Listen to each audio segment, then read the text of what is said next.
What shall I do with this absurdity?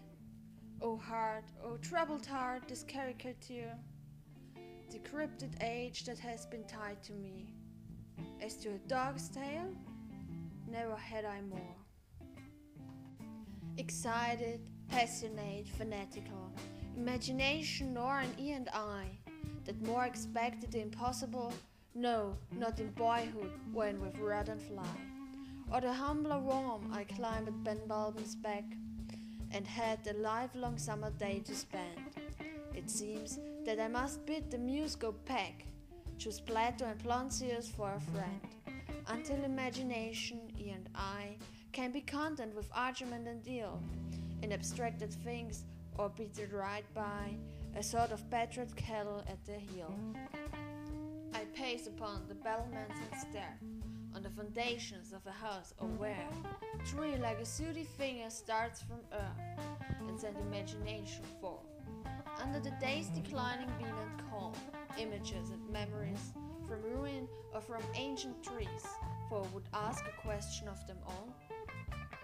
Beyond that ridge lived Mrs. French, and once, when every silver candlestick or scone lit up the dark mahogany and the wine, a serving man that could divine, that most respected ladies' every wish, ran and with the garden shears, clipped an insolent farmer's ears, and brought them in a little covered dish. Some few remembered still when I was young, a peasant girl commanded by a song, but lived somewhere upon that rocky place, appraised the color of her face, and had the greater joy in praising her, remembering that, if walked she there, farmers jostled at the fair, so great a glory did the song confer. And certain men, being maddened by those rhymes, or else by toasting her a score of times, rose from the table and declared it right to test their fancy by their sight. But they mistook the brightness of the moon for the prosaic light of day. Music had driven their wrists as they, and one was drawn in the great bog of gloom. Strange, but the man who made the song was blind. Yet now I have considered it defined, that nothing strange, the tragedy began with Homer that was a blind man, and Helen has our living hearts betrayed. O may the moon and sunlight seem one inexhaustible beam, for if I triumph, I must make men blind. And I myself created Hanrahan, and drove him drunk or sober through the down. From somewhere in the neighboring cottages, caught by an old man juggleries, he stumbled, tumbled, fumbled to and fro, and had but broken knees for hire, and horrible splendor of desire. I thought it all 20 years ago.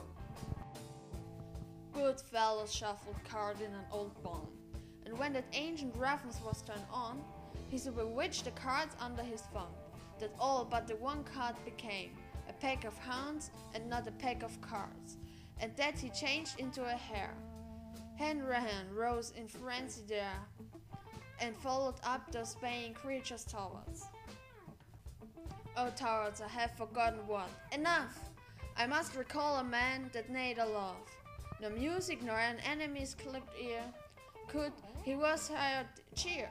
A figure that has grown so fabulous, there's not a neighbor left to say, when he finished his dog's day, an ancient bankrupt master of his house.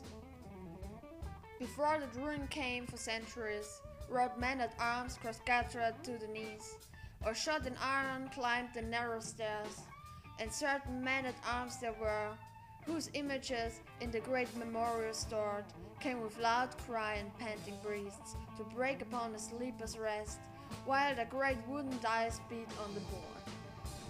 As I would question all, come all who can, come old necessitous half-mounted man, and bring beauty's blind rambling celebrant, the red man the juggler sent.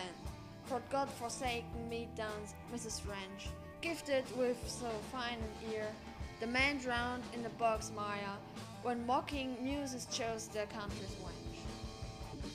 Did all men and women, rich and poor, who trod upon the rocks past this door, whether in public or in secret rage, as I do now against old age? But I have found an answer in those eyes that are impatient to be gone. Go therefore, but leave Hanrahan, for I need all his mighty memories. Old ledger with a love on every wind, bring up out of the deep considering mind all that you have discovered in the grave, for it is certain that you have. Rig not up every unfair unknown, unseen, plunge lured by an unfortunate eye, or by a touch or a sight into the labyrinth of another's being. Does the imagination dwell the most upon a woman won or a woman lost? If one the lost admit you turned aside from a great labyrinth out of pride, cowardice some silly over-subtle thought, or anything called conscience wants, and that if memory recure the suns under eclipse and the day blotted out.